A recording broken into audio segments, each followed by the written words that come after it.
আসসালামু আলাইকুম everyone, welcome my ইফরানা kitchen. সবাই কেমন আছেন? আশা করছি আলহামদুলিল্লাহ ভালো আছেন। আজ আমি মজাদার পাহাড়ি সিম বিচি বা সিমের দানা রান্না করব। এই দানাগুলো সারা রাত ভিজিয়ে রাখতে হবে সকালে, তাহলে একটু চাপ দিলেই সুন্দরভাবে ক্লিন হয়ে আসবে, খোসা থেকে আলগা হয়ে এসে পড়বে। এটা একটু সিদ্ধ করে নিতে হবে বা ভাপ দিয়ে নিতে হবে, তাহলে এটা খেতে খুবই মজা লাগে। প্যানের মধ্যে 1 কাপে কিছু কম তেল দিয়ে দিব, হাফ কাপের বেশি, আর হাফ কাপ পরিমাণে পেঁয়াজ কুচি দিয়ে দিব। আমি স্টিলের জিনিসগুলো ব্যবহার করি, আমার বাচ্চারা খুবই দুষ্ট, তারা কাচের জিনিসগুলো তাড়াতাড়ি ভেঙে ফেলে, বুঝে না তারা, তাই আমি স্টিলটা ব্যবহার করি। আর একটু নাড়াচাড়া করে পেঁয়াজটা, আদা রসুন বাটা হাফ চামচ পরিমাণে দিয়ে দিব, হাফ চা চামচ পরিমাণে সুন্দরভাবে নেড়ে চেড়ে আমি লবণ দিয়ে দিব 1 চামচ পরিমাণে। লবণটা দিলে পেঁয়াজটা খুব সুন্দর তাড়াতাড়ি নরম হয়ে যায়। পেঁয়াজটা একটু কালার হয়ে যাওয়ার পরে 1 চামচ পরিমাণে ধনিয়া গুঁড়া, 1 চামচ হলুদের গুঁড়া, 1 চামচ মরিচের গুঁড়া। এটা ইচ্ছা করলে আপনারা আর একটু কম মশলা দিয়েও রান্না করতে পারেন। আমি এটা একদম মাছ যেভাবে রান্না করে সেভাবে করে ভুনা করে রান্না করব। আর দিয়ে দিলাম হাফ কাপ পরিমাণে পানিটা দিয়ে ভালোভাবে কষিয়ে নিব, যাতে কোনো মশলার গন্ধ না থাকে, খেতে খুব ভালো লাগে। 1 কাপ পরিমাণে আমি এখানে হরিণা চিংড়ি নিয়ে নিয়েছি, আপনারা আপনাদের ইচ্ছা মতো চিংড়িটা নিয়ে নিতে পারেন।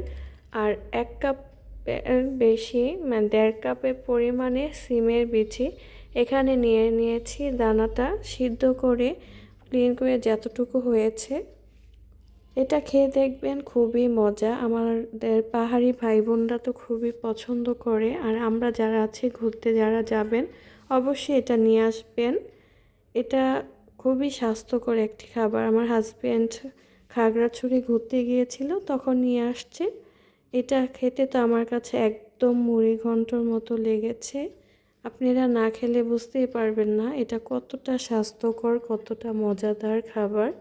এখন সিমের দানাগুলো দিয়ে সুন্দরভাবে কষিয়ে নিব, যাতে এই কষানোর মাধ্যমেই আপনি দানাগুলো একদম সিদ্ধ হয়ে যায়, বিচিগুলো, তাহলে খুবই ভালো। আস্তে আস্তে জালটা একদম কমিয়ে দিবেন, নাড়াচাড়া করবেন যাতে নিচে না লেগে যায়।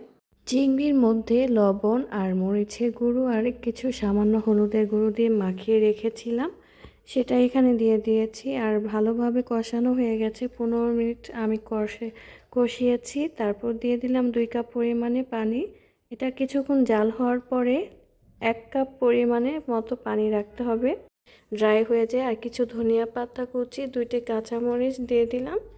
রান্না প্রায় শেষের দিকে, আর 1 চামচ পরিমাণে ধনিয়া গুঁড়ো দিয়ে দিব। আমার ভিডিওগুলো ভালো লাগলে অবশ্যই like, comment, share, subscribe, follow করে আমার পাশে থাকবেন, আমার জন্য দোয়া করবেন। একটু নাড়াচাড়া করেই আমি নামিয়ে ফেলবো। এটা একটু ঝোল ঝোল রাখতে হবে, পরে ঝোলটা একদমই শুকিয়ে যায়, কারণ এটা একদমই বড় ডাল টাইপের এই সিমের দানাটা। এটা খেতে খুবই মজা হয়েছে, দেখেই বুঝতে পারছেন যে কতটা সুন্দর হয়েছে। ইচ্ছা করলে আপনারা হলুদের পরিমাণটা কম দিতে পারেন, মরিচের পরিমাণটা কম দিতে পারেন, বা বেশিও দিতে পারেন। আমি একটু কালারফুল করে রান্না করেছি। সবাই ভালো থাকবেন। আল্লাহ হাফেজ। আসসালামু আলাইকুম।